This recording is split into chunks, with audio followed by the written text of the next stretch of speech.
my walls were closing in on me to where I wanted to say, hey, I give up. But I couldn't give up. My determination and knowing that I wanted to get better made me determined to learn how to walk every day. Y'all will never believe that my sister literally only got one leg. Look how good she far in this parking lot. She got 3-year-old son. She be running behind him too. Legs so we can see. Check it out. Look at it, y'all. And moving along. The way she be moving, you just never know. Say hi to the people. Hi. And you.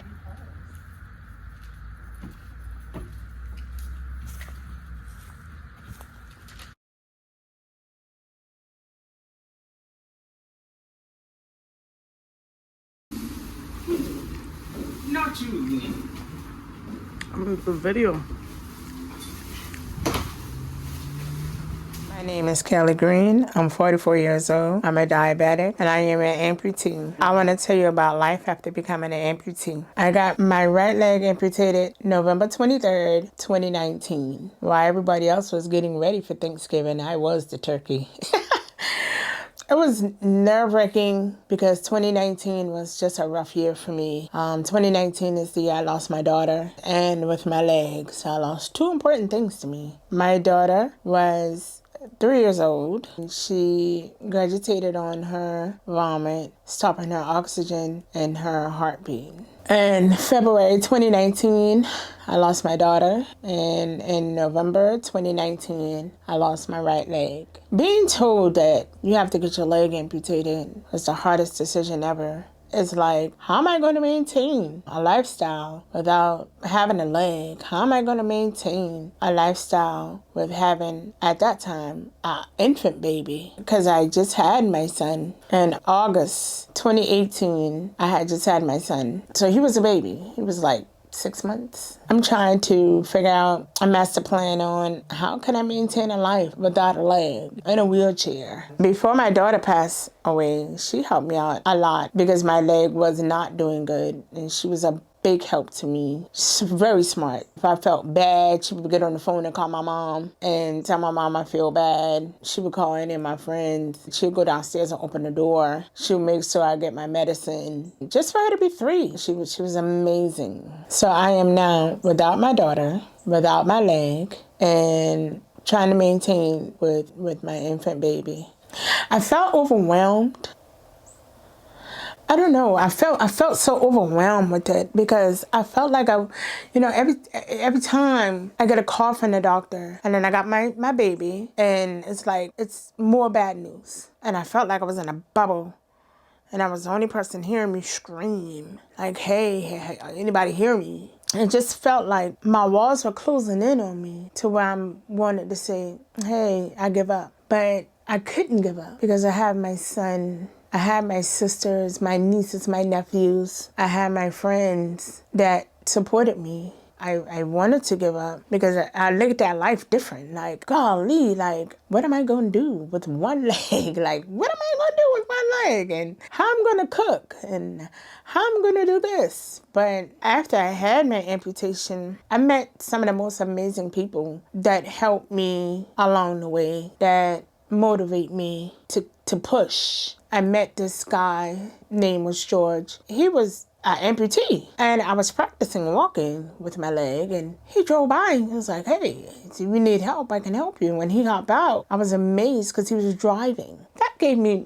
motivation because I didn't think I would have made it this far. I didn't think I would have been able to drive. I didn't think I would have been able to stand and balance myself or cook. I didn't think I would have been able enough to do anything with my son, which that was my main priority. I wanted to be able to do memories with my son. I wanted to do stuff with my son that I couldn't do with my daughter. When I saw the guy, that motivated me even more. So I practiced walking. After I got fitted for my prosthetic leg, which was in February, my birthday's in March, so I got fitted in February. I had surgery in November. So between November and March, it's a healing process. I had to maintain my diet. The key thing, protein bars, protein shakes, anything with protein that'll help you heal, especially for diabetics. It really helps us being strong with the immune system, and it helps heal your body. Between November and March, I ate a lot of protein bars and I did a lot of protein shakes. So when my follow-up came, which my doctors thought I would never been able to heal, I was healed. They were surprised and they were able to take the stitches out. And that was in January. They had told me that my choices were use a crutch for the rest of my life and walk with just my one leg, and my second option was I can go to rehab and get fitted for a prosthetic leg. I choose the prosthetic leg. I choose the prosthetic leg because I knew I wanted to see life different. It was challenging for me with the prosthetic leg. I got fitted in February, at the end of January, beginning of February. By the end of March, I got fitted for my leg and I got my leg. By April, I was practicing walking. I practiced walking with my two amazing nephews. Isaiah at that time was like 6, 7, and Noah was like 4, and they would help me. They would say, come on, Auntie Toy. They would have my walker, because I had a walker. I went from a wheelchair to a walker with my prosthetic leg. So they helped me practice walking because I was staying with my sister while I was in recovery because I couldn't climb stairs and my apartment had stairs. She had a flat surface, so it made it easier. Now my nephews, they would come and help me with my wheelchair. They would bring my wheelchair to me. They would hold the door when I would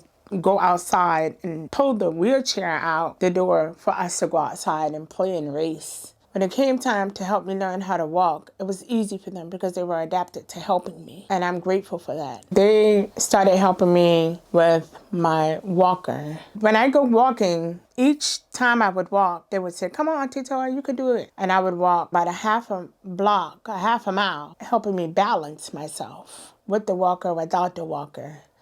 They would hold the walker away from me. When they see I'm about to tilt over, then they would bring the walker to me so I won't fall. As I walk more and more, my oldest nephew, he started helping me learn how to climb stairs. He would count the stairs as I'm climbing the stairs. He would say, Auntie Toy, let's climb the stairs. And I told him, I said, I'm so nervous, I'm going to fall. And he said, you're not going to fall. He would stand in front of me and he would count 1 and I would hold on to the railing. And then he would count 2 and then I would go up the second step. And this is with my prosthetic leg. He would count 3 and then I would go up the 3rd step. And then he would ask me, you okay? You tired? And I said, no, I'm not tired, I'm okay. And then we would climb all the way to the top. And then the same thing he did going up, he did coming back down. And that's how I learned how to climb stairs. Initially, I had people help me cook, clean the house, use the bathroom. My friends and sisters would help me do normal stuff. Take a bath, cook, clean, maintain my house, go grocery shopping, just the necessity things. They would help me take a shower. I couldn't stand by myself. I had a shower chair. My sister bought me a shower chair. They would make sure that I got in the shower chair properly. And when I got out the shower, it was made properly where I didn't have any falls. My sister had helped me maneuver from using the bathroom to back to my wheelchair. My sister used to help me maneuver from the bathroom in the wheelchair, but now I do it by myself. All these are accomplishments that I set goals for. I couldn't do rehab, physical therapy rehab, to teach me how to walk because it was 2019 and COVID had came out. The facilities were shut down. My determination and knowing that I wanted to get better made me determined to learn how to walk every day. Looking at my nephews and my son and my sisters and my nieces, us going together out was a determination for me to get better and for me to learn how to walk. If you're going through what I'm going through or what I've been going through, looking for hope, looking for help. If you feel the way how I feel and how I felt, like there's no hope, I understand what you're going through. If you have any questions, leave a comment below and I'll reply. Look out for more videos about life after being an amputee.